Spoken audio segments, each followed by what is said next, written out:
Hi everyone, I am Marlene C. Chavez from Calacar, Batangas. My video presentation is all about MMM. And what is MMM? This is a community of ordinary people selflessly helping each other, a kind of the global fund of mutual aid. A global community of financial aid and a peer-to-peer donation exchange where everyone helps each other. MMM is not a bank. MMM is not an investment. MMM is not a business. MMM does not collect money because it has no central account. Instead, we directly send money to our recipient. MMM is a self-managed community. There are no boss, no manager, only people who exchange donations. There are no promises, no guarantee, and besides, these are donations to those participants who registered and joined the community. MMM has its own website that connects its participants. Who is the people behind this? And who is Sergi Mabrodi? Sergi Mabrodi was the founder of MMM Global Community. He was born on August 11, 1955 in Moscow. He is a great Russian mathematical genius. He founded and established MMM system in 1999. He was then elected to the State of Duma. Thereby, he is also a former deputy of the State of Duma. And how does MMM work? You declare the willingness to give help, after which your account will be credited with Mabro. Mabro's amount will start growing from the moment of deposit at the rate of 30% per month.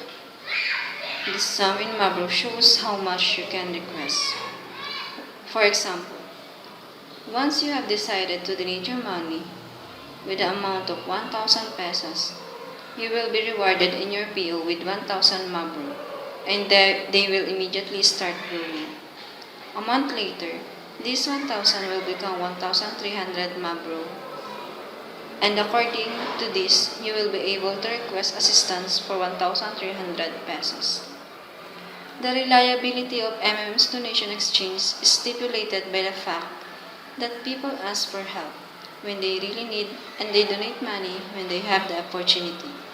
There is trust relationship between participants who are partners but not competitors for each other. They make the mutual aid programs with such a high growth rate real. The proof of the viability of MMM is millions of the community members worldwide. Money will continue to grow until you decided to get help from the community. In this table, you can see here what will going to happen with your 1,000 pesos. In month 1, your money will become 1,300 pesos. Month 2, 1,690 pesos. Month 3, 2,197 pesos until it reaches to 1 year, which has the amount of 23,298.09. And how do we send money? In sending money to other participants, you need first to open the details in the assignment order and open also your BTC wallet. On your wallet, click the button Send to another wallet. From your assignment order, just copy the BTC value and paste it to your BTC wallet. Then, copy the BTC address from your order, then paste it again on your wallet to send the money from other participant. Last, click the Send button. Don't forget, when done sending money, make a screenshot of your transactions made for proof. And always remember, donate only your spare money. What rewards will you get in joining MMM? 1. A 30% per month of your provided help. 2. A referral bonus, maybe 10% of the help provided by the people you invited to join the MMM. A registration bonus of maybe $20, $50, or $100. A 20 to 100% growth rate with MMM Extra. And a manager's bonus, leadership bonus, and etc. What is the goal of MMM? Help for humanity is the greatest goal. We are changing the world. MMM Global is created for us to be free from financial apocalypse and to help people in the world to have a fair financial relationship in the community, to produce productive and meaningful life, and to lessen poverty. The ideology of MMM. Money is hard to get, but easy to spend. Life is a game. Money is how we keep score. Unfortunately, nowadays, banks are created precisely for such job.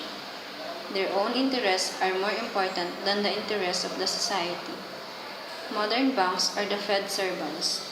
They are greedy and avaricious bloodsuckers, small goals and vampires that serve to a giant and evil monster that plunk the whole world into their financial Kabbalah and sucks the blood from everyone and will continue unless we won't stop and destroy it.